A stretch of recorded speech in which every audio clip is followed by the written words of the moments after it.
Hello, জি24 ঘন্টার Facebook পেজে আপনাদের সবাইকে স্বাগত জানাই। আমি সোমা। আমি এই মুহূর্তে দাঁড়িয়ে রয়েছি মুর্শিদাবাদের রেজিনগর থানার ঠিক সেই জায়গায় যেখানে বাবরি মসজিদের ভিত স্থাপন হবে এবং এই ভিত স্থাপন নিয়ে বেশ কিছুদিন আগে থেকেই চর্চা রয়েছে সব মহলে। আমি একটু প্রথমেই আপনাদেরকে চেষ্টা করব ছবিটা দেখানোর জন্য। এই মুহূর্তে সেই জায়গার ছেতিনিয়া, রেজিনগর থানার ছেতিনিয়া এলাকার একটু ছবিটা দেখানোর চেষ্টা করব। 12 নম্বর জাতীয় সড়কের পাশে যে ছেতিনিয়া, সেখানেই ভিত স্থাপন হবে বেলা 12টার সময়। তার কিছুটা দূরেই সভামঞ্চ হয়েছে, যেখানে হুমায়ুন কবির, তার সঙ্গী সাথীরা, তার সহযোগীরা সেখানে হাজির রয়েছেন। 12টা থেকে অনুষ্ঠান শুরু হবে। ইতিমধ্যেই প্রচুর মানুষ আমরা দেখতে পাচ্ছি, আপনারাও নিশ্চয়ই দেখতে পাচ্ছেন যে প্রচুর মানুষ ইতিমধ্যে সেই মাঠের দিকে তারা যাচ্ছেন এবং যে ভিত স্থাপন হবে সেখানে অনেকেই মাথায় করে ইট বয়ে নিয়ে যাচ্ছেন। প্রত্যেকের হাতে মুঠোফোন রয়েছে, সেই সময়কার ছবি মুঠোফোনে তারা তুলে নিচ্ছেন। এবং এই যে জাতীয় সড়ক, এই জাতীয় সড়ককে সকাল থেকে যান চলাচল করছিল, কিন্তু কিছুক্ষণ আগে যেহেতু ভিড় বাড়ছে তাই ভারী যান চলাচল নিয়ন্ত্রণ করেছে প্রশাসন।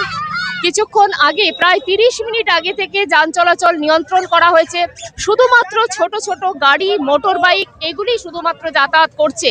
এবং আমরা দেখতে পাচ্ছি রাস্তার দুদিকে, একদিকে যেমন প্রচুর পুলিশ বাহিনী রয়েছেন, পুলিশের উচ্চপদস্থ কর্তারা হাজির রয়েছেন, একই সঙ্গে হুমায়ুন কবিরের যারা স্বেচ্ছাসেবক তারাও কিন্তু রাস্তায় দাঁড়িয়ে তারা এই পরিস্থিতি মোকাবিলা করছেন। এবং অতিরিক্ত পুলিশ সুপারের নেতৃত্বে বিশাল বড় পুলিশ বাহিনী এখানে রয়েছে। অর্থাৎ জাতীয় সড়কে বড় যেন কোনো যানজট না হয়, কোথাও কোনো রকম যেন অপ্রীতিকর ঘটনা না ঘটে, তার জন্য কিন্তু সতর্ক রয়েছে এখানে প্রশাসন। তবে গোটা জেলায় এখনো পর্যন্ত কিন্তু কোথাও কোনো রকম অশান্তির খবর নেই। এখনো পর্যন্ত জেলার বিভিন্ন প্রান্ত থেকে মানুষজন আসছেন এবং 12টার পর যা সময় দেওয়া রয়েছে, 12টার পর এই সময়সীমা অনুযায়ী এখানে ভিত স্থাপনের কাজ শুরু হবে। প্রত্যেকে সেই সময়ের জন্য তারা অপেক্ষা করছেন। আমরাও রয়েছি সময় অনুযায়ী কিভাবে এই কর্মসূচি এগিয়ে যাচ্ছে সেই ছবি কিন্তু আপনাদের সামনে আমরা পরপর দেখাতে থাকব। এখন আমি রয়েছি বহরমপুর থেকে প্রায় 25 কিলোমিটার দূরে রেজিনগর থানার অন্তর্গত ছেতিয়ানি এলাকায়, এবং যেখানে বাবরি মসজিদের ভিত স্থাপন হবে।